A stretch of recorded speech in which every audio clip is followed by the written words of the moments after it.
I'm not sure that parrots really care how many parrots there are. Countering nature and biodiversity against human beings, the question is, who's that biodiversity actually for?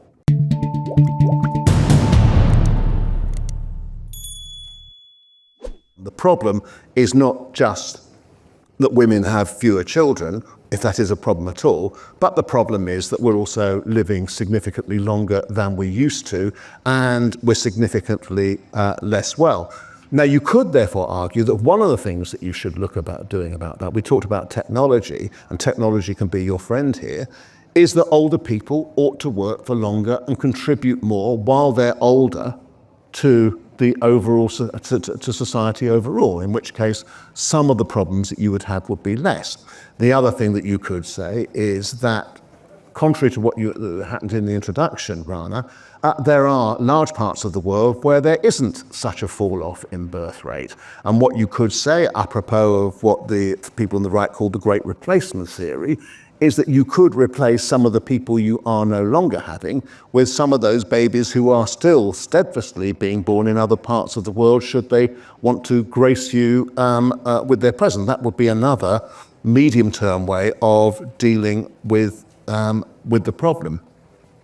But there isn't much doubt that if what you actually do is you have an aging population which contributes less and less economically, and you have a much smaller population of younger people who are actually paying for them, you will lose out in all kinds of ways. You'll lose out politically because your politics will reflect the priorities of the aging generations and not the younger ones, and you could argue that's already happening. You could argue you might lose out some of your dynamism because of the characteristics of the older and younger people, though as a dynamic 70-year-old who has occasionally... The only kind there is. Who's occasionally encountered very undynamic 20-year-olds, I tend to dispute this. But nevertheless, there it is, and also in the fields of things like innovation. So, all in all, there's a problem which requires to be addressed and requires us to change our thinking. David, thanks very much for leading us off with a very clear statement of that particular case. Could I turn to you, Yannan? Again, the question that we had before us is there a risk that population decline will lead to economic and social collapse? So quite a challenge. What do you think?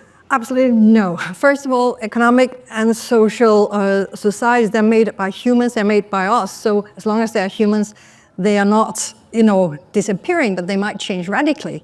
So let me start saying, David has made some great points that are perfectly valid in the short term, in a lifetime term. But if we look at a little bit beyond that, just in my lifetime, world population has more than doubled, from slightly over 3 billion to 8 billion now.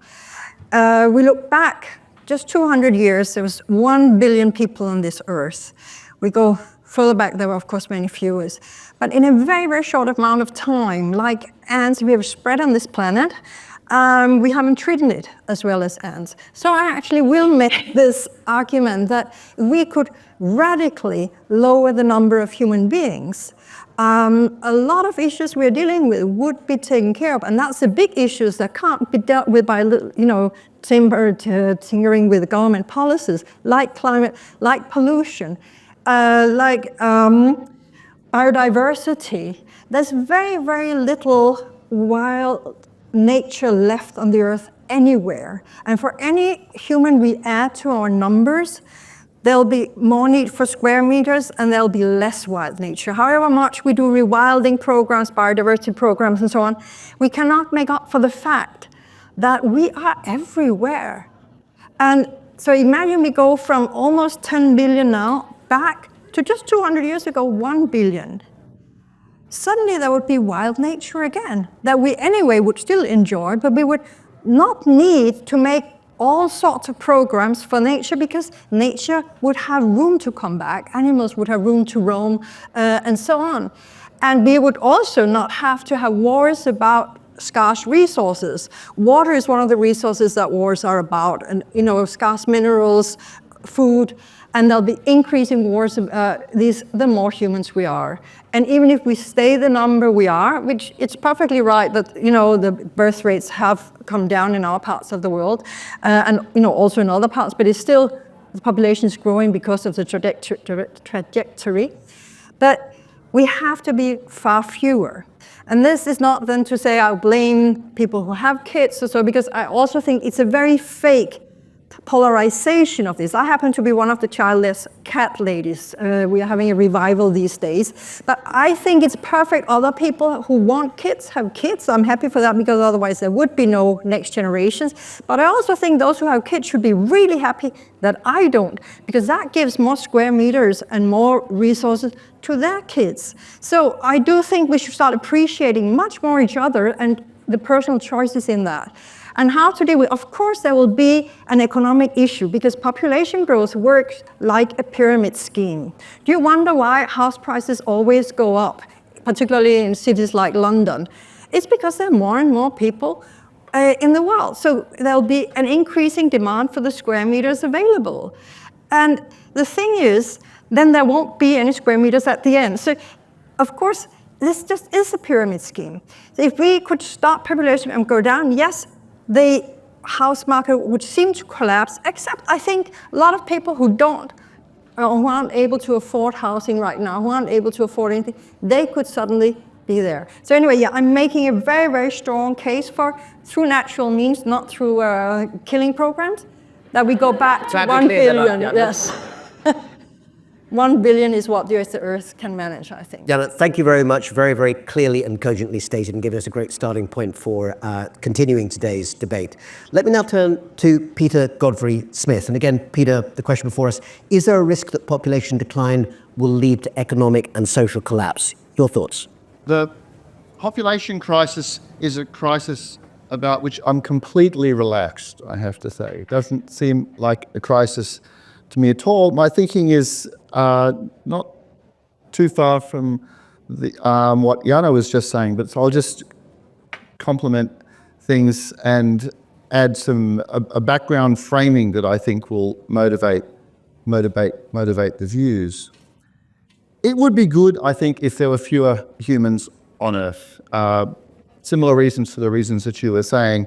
I was thinking in the preparation for this of about a 50% reduction. You're thinking about quite a lot more than that. Right, so how might we think about the comparative relationships between 50% reduction and a deeper reduction? Well, I think there probably is a point that could be reached where the human project becomes genuinely threatened by the smaller size of the population. And I was thinking a half was a safe proportion of what's around now, so there's no real question of that happening on a long time scale. I'm not sure what to think about a billion, but it's probably still within a safe range. Why then not worry that if through just shifts in voluntary choices, shift in what people want to do, why not worry that once you get to the 50% reduction that I think of as ecologically probably quite a good thing, why not think you would then keep going to smaller and smaller numbers until you reach whatever level is a level at which I think there is a risk of societal collapse because the sort of networks start to break down. Well, I think there's probably a certain amount of negative feedback in this system, and this is not, I think, discussed as often as it might be. I suspect that if you brought us down to 50-odd% and lower, there might be a strong tendency for some people to want to have more kids than they would want to have at a present more crowded population level. So I think that it's reasonable to suspect some buffering, such that once we get to a smaller population size, if it dips further, the scope, the prospects, the square meters, the resource situation will be such as to make reproducing above replacement more attractive again. So when I say I'm relaxed about the situation, it's a sort of strong sense of a relaxed feeling, because I think we will probably naturally head to a significant decline. At a certain point, negative feedback will kick in, having to do with the same kinds of factors, the desires that people have, what they think of as a good life, how they want to see their contribution carried forward into the future. And for reasons like that, I don't expect populations to get so low that the human project is threatened. if it did, I would worry. And then I'd become something more like a contemporary pro-natalist who says, get out there and, worry a bit about the decline. But that's a far-fetched scenario to me.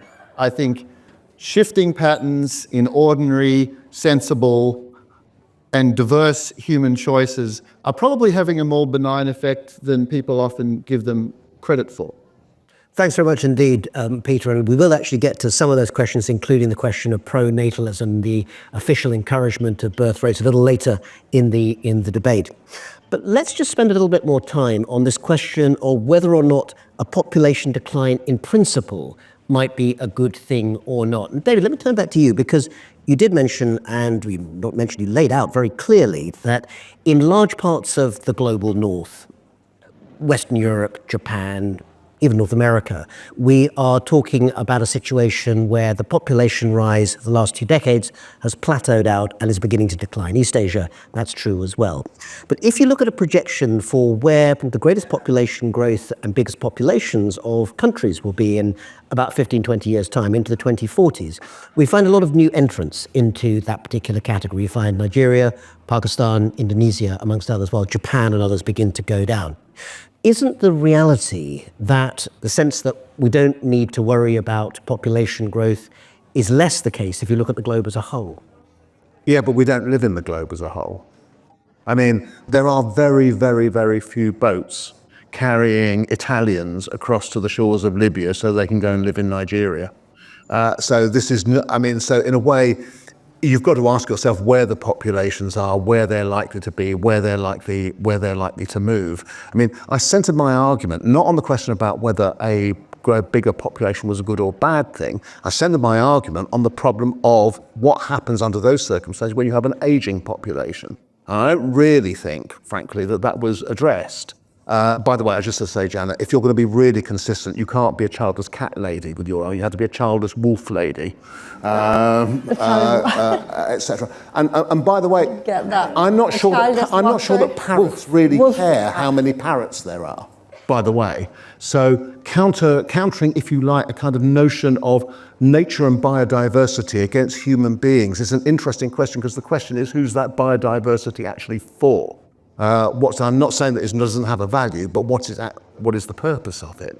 So what we have is a situation whereby, say in Europe, several countries in Europe, half the countries in Europe are suffering declining population right now, or enjoying declining population. And let me tell you what that means. It doesn't mean the cities are less crowded. It means the countryside is becoming depopulated. So you have empty villages in Spain, in Portugal, in Italy, and so on. You can buy houses for nothing in almost any of these places because nobody will live there, because the jobs aren't there, because the young people seeking a kind of degree of dynamism head for the cities, and that's what tends to happen. And even migrants coming in are very unlikely to head for the countryside in these places. And these places show you a kind of picture of what will happen, because if you see films that the people make there, or journalism that comes from there, the older people stay, the younger people go. The facilities which existed under which you might want to raise children there also disappear, because the village can't maintain the school, it can't maintain the shop, it can't maintain the other place. And what you have is a series of beleaguered, old elderly people regretting the fact that their life has essentially changed and become an elderly life. That, to a significant extent, is the future that we have to contemplate unless we do something about it, which, as we'll come on to, I don't think is pro-natalism. It's a short-term future. I mean, I think part of the point of this conversation is to think about the long term, about the whole human project. To continue watching this video, click the link in the top left or in the description below. Or visit iai.tv for more debates and talks from the world's leading thinkers on today's biggest ideas.